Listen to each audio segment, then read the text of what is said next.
నా పేరు నరేషే. ఇక్కడ ఎంతకాలం నుంచి ఉంది? ఈడ ఒక 10 ఏళ్ళ నుంచి ఉంటున్నా. ఇప్పుడు గతంలో బతుకమ్మ కుంట ఎలా ఉండేది? ఇక అప్పుడు అంతా కబ్జా గురయ్యి అంతా గలీజ్గా ఉండే. ఇప్పుడైతే మంచిగా నీట్గానే ఉంది హైడ్రా అయ్యేవాటి చెరువు ఎస్సులు. అయితే ఈ బతుకమ్మ కుంట హ్యాండ్ ఓవర్ చేసుకున్నాయి కదా, ఎలా అనిపిస్తుంది? ఇప్పుడైతే మంచిగా అనిపిస్తుంది, ఏ ఇబ్బంది లేదు, బాగానే ఉంది. ఇప్పుడు డెవలప్మెంట్ కూడా మంచిగా ఉంది నీట్గా. అప్పుడు అంతా కచరా ఉండే, అంతా గలీజ్గా ఉండేది.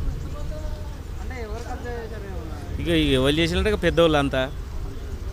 అంటే ఒకప్పుడు మొత్తం కంప చెట్లు మట్టితో నిండిపోయిన మొత్తం కంప చెట్లు, కోడి పందాలు ఆగం ఉండే, పందులు బరియేది అంతా చెరువును అంతా కబ్జా చేసి ఆగం చేసేది. అప్పుడు బతుకమ్మ కుంటలో ఎలాంటి డెవలప్మెంట్ పనులు జరుగుతున్నాయి? ఇప్పుడైతే చెరువు అవుతుంది కాబట్టి అంత రోడ్లు గీట్లు అంతా నీట్గా అయితే మంచిగా డ్రైనేజ్ కూడా బాగా అవుతుంది. ఇక్కడ ఇబ్బంది లేకుండా.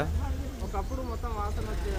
గలీజ్గా వచ్చేది వాసన, మొత్తం అన్నీ వేసేది, ఎత్తురాని చెత్త అంతా చెత్త ఎక్కడెక్కడోళ్ళు చేసేది అన్నీ. ఇప్పుడు మొత్తం క్లీన్ అవుతుంది. ఇప్పుడైతే బాగుంది, ఎలా అనిపిస్తుంది? బాగుంది ఇప్పుడైతే హైడ్రా పని ఇది. Subscribe us and press the bell icon for more interesting updates.